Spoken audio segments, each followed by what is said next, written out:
Welcome back to Abbots Fields Farm Park, where last week we got our alpacas into their very own lush meadow. They've started making babies and they are very, very happy. We also got our main farm building done, as well as start to fill the inside. Now we're going to keep adding to that. However, this week we're going to turn our view to the other side of the park, and we're going to finally get in those quintessential British staples to any petting zoo: the pig, the chicken, the goat, and the donkey. Before that, however, you know what time it is. I want you to smash the like button and fill the comments with the pig emoji, purely because I want to see an ocean of piglets amongst the comments. Oh, and obviously, for the sake of engagement. Now that you've joined the pig army, let's go, go, go. So this week's build is not huge in terms of space that it covers, but we are doing a lot of detailing.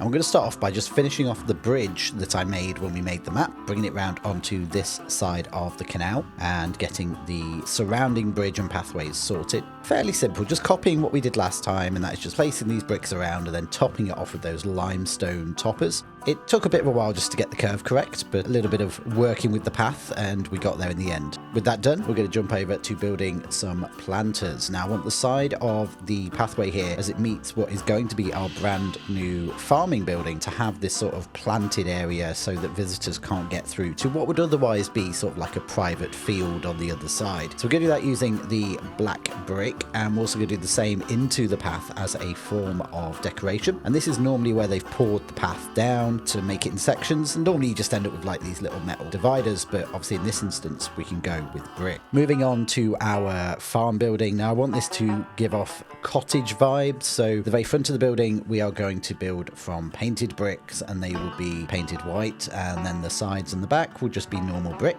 We're then also going to line the bottom and lift the brick up, which will then reveal the damp brick, which is the black brick, and then the normal foundation brick after it, just so it lifts it a little bit and gives it a bit of detail. We'll continue that all the way around, as well as through the tunnel that divides the two cottages.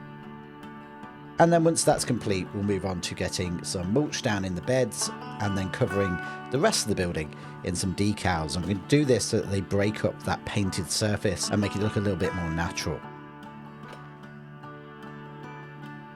Now we're going to slap a roof and some guttering on there. I'll spare you watching me do that. And then we're just going to pop a couple of different sides and different coloured windows along the outside of the building. We're going to variate these a little bit. We want this to look like it's been built with the resources that were available, rather than it all being the same. And then we'll pop a couple of doors on just to finish it off.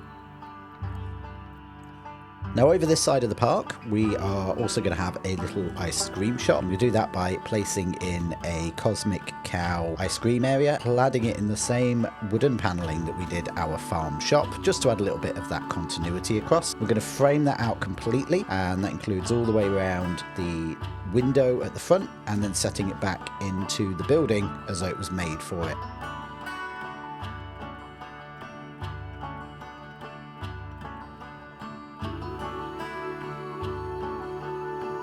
Off camera, I've then popped in some ivy and some weeds around the outside, did a little bit of recolouring of some of the parts, and now we're just going to finish off this building's front by placing down a couple of benches and tables, as well as a couple of parasols here. It doesn't get that warm in the UK, however these will also help with a lot of the rain. Now the side of the building we will be returning to later, as this will be where our farmyard exit will be. However, for now, that's pretty much all we need to do on the front here. Just a little bit of tidying up, bit of decorating, and then we'll come back and plant it when we plant later on. Moving to the reverse of the farmyard building, and we're going to start off by building our pig area. Now this is going to be a brick wall with a slate stone cap. I'm going to build that cap using these twilight pieces. Once we've got those all set up, we're going to line them up on top of the brick wall, and then that will give us a low wall to start building with. And we're going to build a complete pigsty area using this wall. This will just line the outside of our main farmyard where the guests will enter. As you can see here, we've also done some various different heights, and that will demark a farmer's garden, which we're going to put off to the side just to fill out the full length of the back of this building. Now, with the main brickwork done, we're going to move on to getting the sty created. And we're going to do that by using some low brick walls. On half of it, we are going to be placing a slate roof. That'd be the older part, and then where the roof would likely have fell in later years, we're going to replace the other side with some corrugated metal roofing. I'm going to use the rusty metal for that. Just going to line it up and set it out where the roof will go. And then the old broken outhouse that would have been here is just going to get a couple of pieces of metal on top just to give it a small, moderate roof.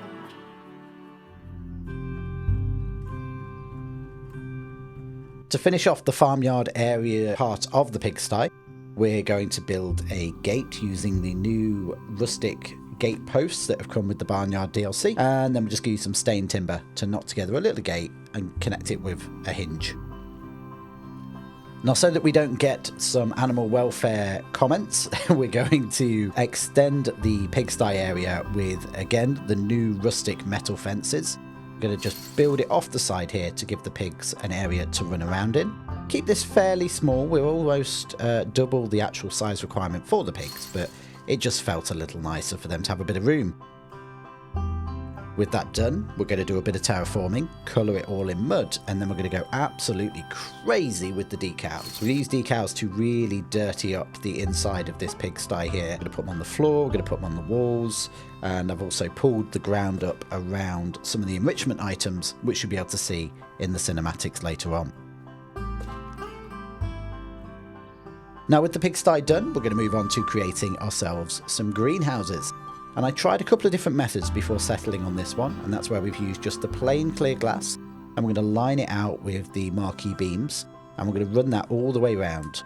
We're also going to use some of the smaller gate and fence posts, as well as the grassland pole, just to give us a couple of different sizes of metal. Once that's done, we'll stretch that out, pop one on either end and connect them up. And then we're going to run the netting pieces down each side, as they would in effect be shading for when we want to keep the heat out or in during the winter months. We're going to pop a glass roof on the top, and then at certain points along it, we're just going to rotate one round just so it looks like it's been opened up, just to add a bit of ventilation. Now, with the greenhouse framework done, we're going to create some very basic benches, and we're going to do that using the stained timber. These are going to be connected together, and then we're going to move them around the greenhouse and set them out so that they don't hit anything. And once we've got those set up, we're then going to cover these bench tops in plant pots and gardening tools, and we'll come back later on and pop a couple of plants in them as well. These greenhouses will be completely open to the animals, so they are able to come in, and that's why we're lifting everything up off the floor. And what we're also going to do is place a couple of enrichment items in, just so they've got somewhere to go and reason to enter the area. It actually turned out later on, as you'll see, that the chickens really love these greenhouses and actually spend a considerable amount of time sleeping on top of the benches, which worked out really, really well. Wasn't intended, but love how it ended up. Moving on, I wanted a dry stone barn for our donkeys to sleep in. Now, we are going to make another variant of this next week's episode for the cows and the sheep. However, for now, I thought I'd start out with something very simple. So we've made it out of the rustic stone grid pieces. Then we're going to start jazzing it up a little bit. So firstly, we're going to rotate a doorway round to make a smaller stone open window. Then we're going to place some wooden beams in the ceiling. And then we're going to make a roof framework using the cladding beams. And again, the idea is that this is meant to look like it's been cobbled together by a farmer rather than a builder.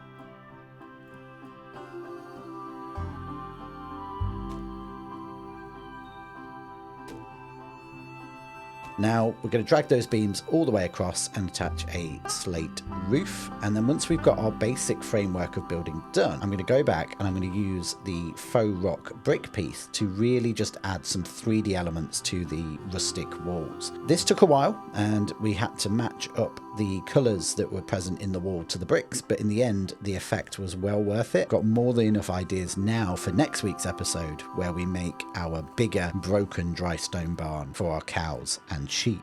Now once the barn was complete, I went back and added some of the brand new rustic gate pieces from the Barnyard DLC. These, again, a bit like with the gate posts and the metal fences, are probably the best reason to say that you should go out and get the Barnyard download content pack, just because it comes with such wonderful rustic pieces that work so well in this sort of setting.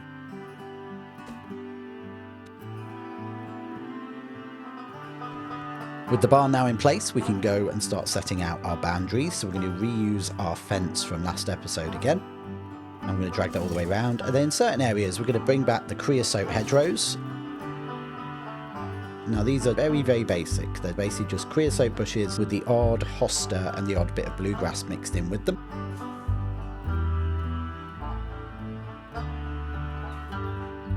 Then on the other side of that fence, we're going to make ourselves a field, and we're going to do that using the elephant grass, which looks very much like growing wheat, some variable different lengths on it.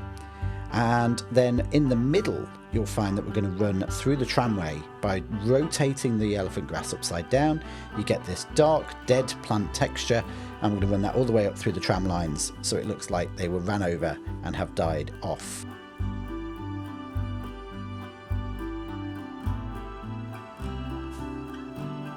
With the field done, we're going to move on to some of the other areas of planting, and a lot of this is just going to be plopping down little areas of green. On the front here in these planters, we want to add in some more natural flowers. There is, unfortunately, quite a big lack of British plant life in the game. And I get it, it's a zoo game, there's not really much call for some of the more common British plants. We've got daisies, we've got buttercups, but nothing much else. So we're mostly going to use the hosta and the foxglove for this. I finished up the paddock by bringing across some of the meadow pieces that we used last episode with the alpacas. That gives us a nice, wonderful field for our donkeys and our goats. Now, as a little bit of a finishing piece, we're going to build a small garden at the back here. You're not really going to see this. I mean, you'll see it because you'll see it on the video, but the guests will never be able to really peek into this area. However, I really just wanted to build a little garden. I may end up building a bigger allotment next episode if there's time. But if not, at the very least, I've managed to get this one in. And this is basically just all of the wonderful vegetable models that we have in the game. And I think this just looks amazing, even right down to the little limestone paving slabs. And with that, we can bring our animals in and open the area up to the visitors.